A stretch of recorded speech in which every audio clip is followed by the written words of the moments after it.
Hello, everybody. Welcome back to Crypto. My God, we have been on quite the roller coaster ride. We gone up, we got down, we gone up, we got down. We're a little up right now. I'm going to take it. I don't know what's going on, but I'm going to take it. Anyway, guys, real short episode today. There's some bullish things happening. Think long term. I mean, this industry still looks great. Let me go into why. So first and foremost is my dog, Hester Peirce, and we are so lucky to have her as a leading role in the new SEC. I mean, this is, guys, the biggest outcome, I think, of all of the Trump admin's efforts towards crypto. The Trump coin, all of the actual business maneuvering, the World Liberty Fi, like none of that. Those are all temporary. Those are small plays. Those are sort of individualized implementations. But this is the foundation of the industry for the first time in the entire almost 2 decades. I mean, Bitcoin's closer to 20 than farther. I mean, we're finally getting a framework that says how you can do this and not turn these things into grifts and not get taken down. And why has this taken so long? Well, I mean, current securities laws, they were not built for digital. That's all there is to it.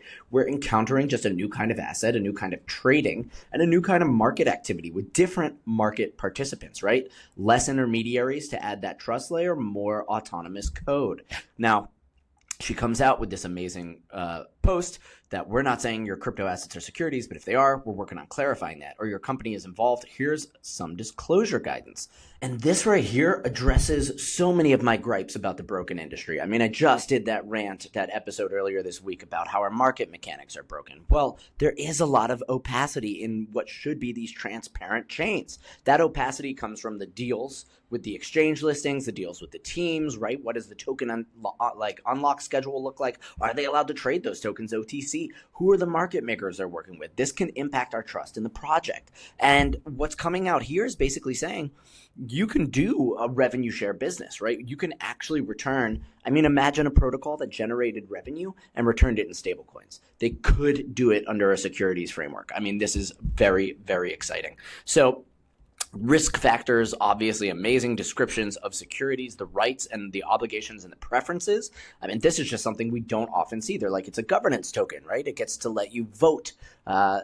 Is that really guaranteed? That's where on the legal spectrum, that's where we get into trouble, because what they say the token does versus the legal recourse, the actual ability to take it to court and say, hey, do I have real rights? That has been something that is highly confused. And it's where a lot of teams get to take advantage of this sort of opaque world and maybe, sell tokens against the interest of their community. Yeah, supply rules, directors, financial statements, exhibit. I mean, this is stuff that's pretty straightforward in the securities world, but this should absolutely be known to the public. If a token is going to go live, this is the point of the SEC, right? This all happened in the stock market back in the day. If you're not transparent with the asset, it opens it up to all sort of shenanigans. So this is really cool.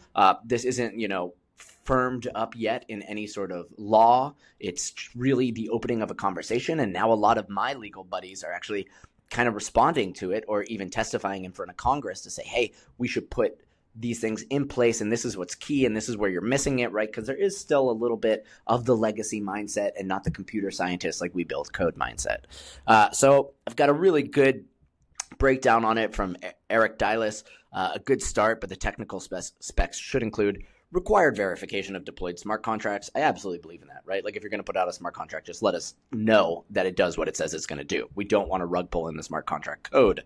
Not who can just modify the underlying code, but also affect the deployed code state. Narrow reading may just capture. For the oracles, I think this is very nice. Oracles are things that take data from one resource and move it into another digital resource. So you want to know if a trading provider is pulling price. Is that pricing accurate? Is it the best pricing? How is this being operated? We are seeing a lot of times, MEV bots come into play, and they're actually extracting value from what would otherwise be legitimate transactions. So we want to know the whole process of the mechanics so that you can be confident that if you put $1 in, you're going to get back what you think you should. Of course, Gabe Shapiro, everyone should follow this dude. He's a cypherpunk and just a kick-ass lawyer, and he's one of the few that left behind his trad lawyer life to come in here and really contribute to the space. So this is all super exciting. In tandem, we're mixing, the DOJ, talking about just disbanding their enforcement team. And what we're seeing here is the total disruption of the anti-crypto army that was built previously. We're going to see some more conversations around Operation Choke Point 2, the debanking plot that was led by Elizabeth Warren and Gary Gensler to try to destroy crypto companies inside the US under the last regime. And that's going to get more serious. When that comes to light, I'll talk more about it because I think there's a lot of very good information that will come out. And I'm under the impression that the current administration is very serious about pursuing some of the actors, trying to get legal recourse. I mean, again, they forced shut down banks, right? Like Silvergate went down because it was overexposed. But Signal Bank, I mean, they had the money and they were forced closed. So anyway, this is wild. It led to like a bank run and a ton of smaller banks got shut. So this is all very important. Now, one final thing, and this is a call to the philosophical roots of what everything in this tech is about, is that there's this new note about the IRS agrees to share immigrant data with ICE. And this just symbolizes the importance of privacy in financial data so well. If there's any reason, if anyone ever says why blockchain, why crypto, this is it. We want to build a financial layer on the internet that protects its users, that has transparency, and that makes it so that it is anti-fragile to government enforcement. We do not want the government to come in because you don't know who is going to be the ruling party and to be able to impact you based off your financial history. This gets very scary when they can control the flow of capital, they can control what you buy, they can begin to gatekeep society on a very substantial level. We do not want to see this, and this is the ethos of the blockchain, of maintaining privacy, of maintaining the sovereignty of the individual. So with that being said, I mean, it's not too much going on right now, but there's a lot of interesting things unfolding in tandem right now. It's a bit of a juggle. Everything I saw in New York City this week was very positive. I mean, the crypto scene here is wide awake and alive, and major institutional players are looking at the RWA space and what they can do. Suffice it to say, stablecoins have proven themselves out. There's probably going to be like 160 of them by this time next year. Everyone's gunning for it. And we're going to see every social media platform that has a large user base slowly but surely convert into some sort of neobank.